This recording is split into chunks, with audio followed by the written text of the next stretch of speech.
नमस्कार दोस्तों एवं प्यारे विद्यार्थियों, एक बार पुनः आप सभी का आप ही के channel Bamania biology and news पर हार्दिक स्वागत और अभिनंदन। हम कक्षा 12 जीव विज्ञान मानव स्वास्थ्य एवं रोग उस पाठ का रिवीजन कर रहे थे। उसमें हम आज बात करेंगे प्रतिरक्षा।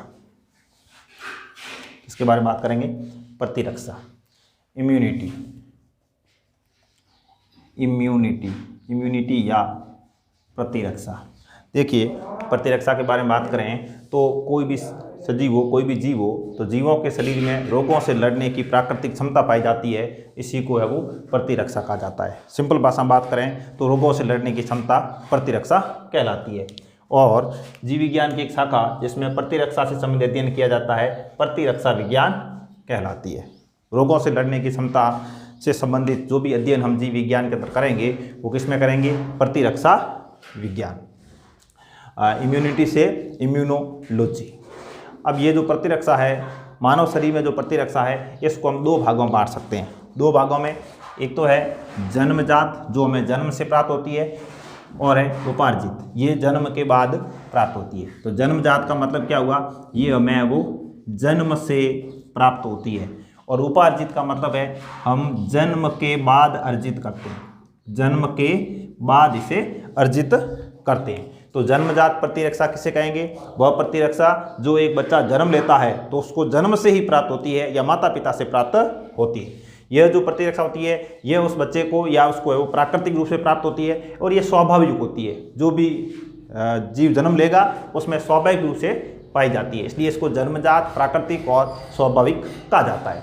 अब उपार्जित जो प्रतिरक्षा है ये जन्म के बाद अर्जित की जाती है। उप प्लस अर्जित, जन्म लेने के बाद इसको अर्जित किया जाता है, तो इसलिए इसको हम कहेंगे उपार्जित प्रतिरक्षा।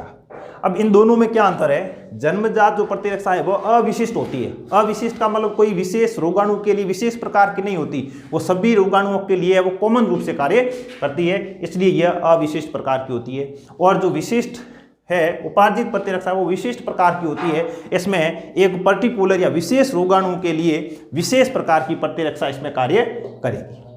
और जैसे रोगाणु मानव शरीर पर जैसे आक्रमण करेगा तो सबसे पहले उस रोगाणु को हमारे शरीर में रोग उत्पन्न नहीं करे, इससे रोकने का कार्य है वो जन्मजात प्रतिरक्षा के द्वारा किया जाता है। इसलिए यह है वो प्रथम रक्षा पंक्ति के रूप में कार्य करती है। मतलब पहली ड्यूटी इसकी बनती है कि उस रोगाणु को रोके, हमारे शरीर के अंदर प्रवेश नहीं करे। और जो ये उपार्जित प्रतिरक्षा है ये द्वितीय रक्षा पंक्ति के रूप में कार्य करती है कि यदि रोगाणु जन्मजात जो प्रतिरक्षा है या प्रथम रक्षा पंक्ति है उसको पार करके हमारे शरीर के अंदर यदि प्रवेश कर गया है तो उसको नष्ट करने का कार्य है वो उपार्जित प्रतिरक्षा का रहेगा। इसलिए इसको हम प्रथम रक्षा पंक्ति और इसको हम द्वितीय रक्षा पंक्ति कहते हैं। तो प्रथम रक्षा पंक्ति के रूप में जन्मजात प्रतिरक्षा और द्वितीय रक्षा पंक्ति के रूप में उपार्जित प्रतिरक्षा कार्य करती है। अब देखिए, जो जन्मजात या प्राकृतिक और स्वाभाविक प्रतिरक्षा है ये अवरोध का कार्य करती है कि कोई भी रोगाणु हमारे शरीर में प्रवेश नहीं करे, इसको रोकने का कार्य करती है। लेकिन ये जो उपार्जित प्रतिरक्षा है ये स्मृति पर आधारित होती है, याद रखने का कार्य करती है, स्मृति पर आधारित होती है। पहले हम बात करते हैं जन्मजात प्रतिरक्षा है, कौन कौन से अवरोध इसमें पाए जाते हैं। बाहर से कोई रोगाणु हमारे शरीर में प्रवेश करे तो उसको रोकने के लिए अवरोध के रूप में वो कौन कौन से सिस्टम कार्य करते हैं। तो सबसे पहले हम बात करें तो शारीरिक अवरोध। सबसे पहला अवरोध है वो शारीरिक अवरोध है। जैसे मान लो मनुष्य का पूरा शरीर है, बाहर से कोई रोगाणु आएगा तो सीधा अंदर प्रवेश नहीं कर पाएगा, उसको सबसे पहले त्वचा का सामना करना पड़ेगा। मतलब चारों ओर हम त्वचा से ढके हुए हैं तो कोई रोगाणु सीधा हमारे शरीर के अंदर प्रवेश नहीं कर सकता। और इसमें हम ये बात करें कि त्वचा के बाद में कुछ ऐसे अंग है, जैसे मान लो मुंह खुला है, नाक का ये भाग खुला है, कान खुले हैं, आंखें खुली है, तो इस भाग से भी रोगाणु हमारे शरीर में प्रवेश कर सकता है। तो इस कंडीशन में क्या होगा? ऐसी कंडीशन में जो भी अंदर जाने वाले पथ है, जो जहां से त्वचा को छोड़कर अन्य मार्ग से रोगाणु हमारे शरीर में प्रवेश कर सकता है, तो वहां से यदि रोगाणु प्रवेश कर भी जाए तो ऐसे जो पथ है उसमें श्लेष्मा पाया जाता है और श्लेष्मा है वो उस रोगाणु को रोकने का कार्य करेगा।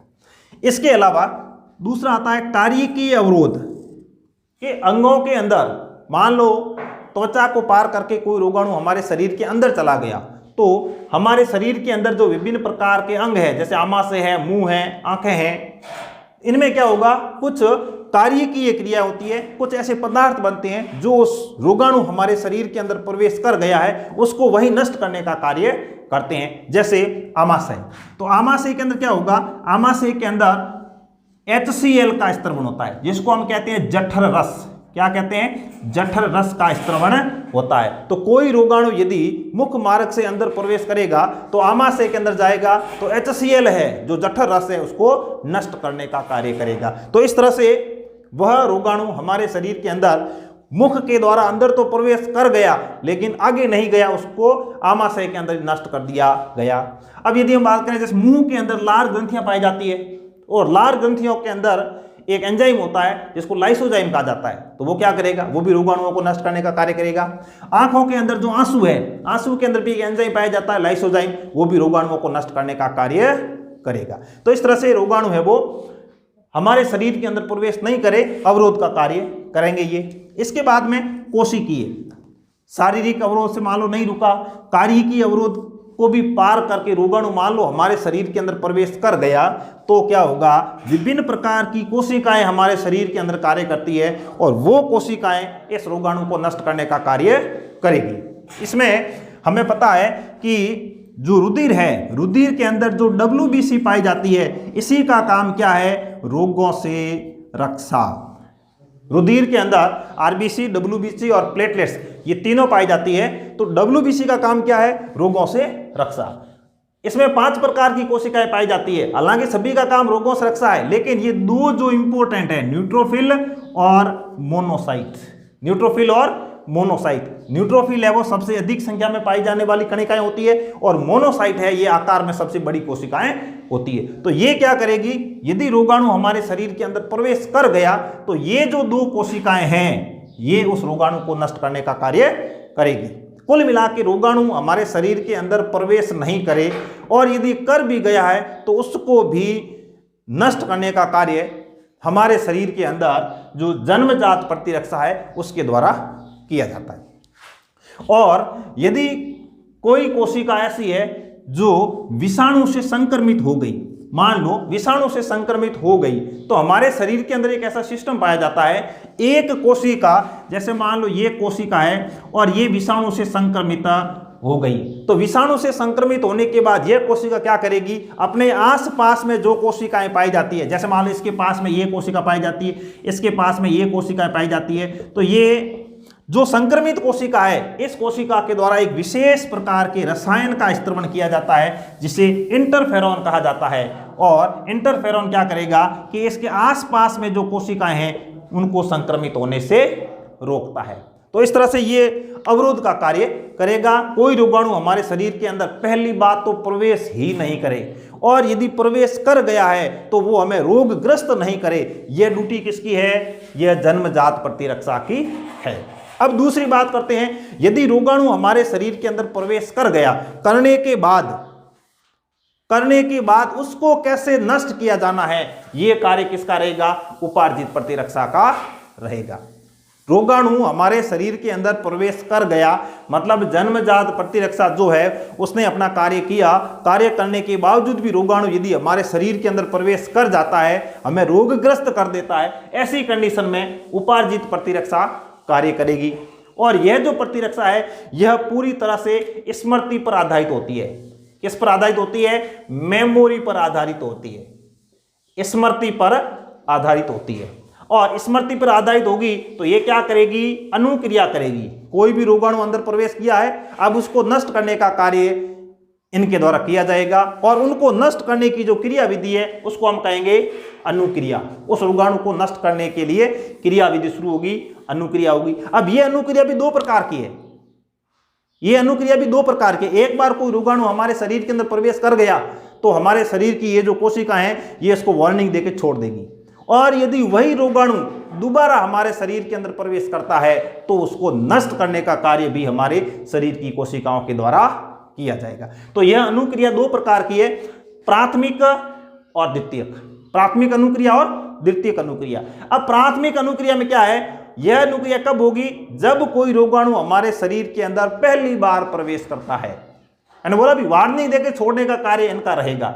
एक बार कोई रोगाणु प्रथम बार हमारे शरीर के अंदर प्रवेश करता है, उसने मान लो हमें रोगग्रस्त भी कर दिया, तो उस समय निम्न तीव्रता के साथ ये क्रिया होगी और उस रोगाणु को नष्ट करने का कार्य किया जाएगा और बाद में उसको वार्निंग देकर छोड़ दिया जाएगा।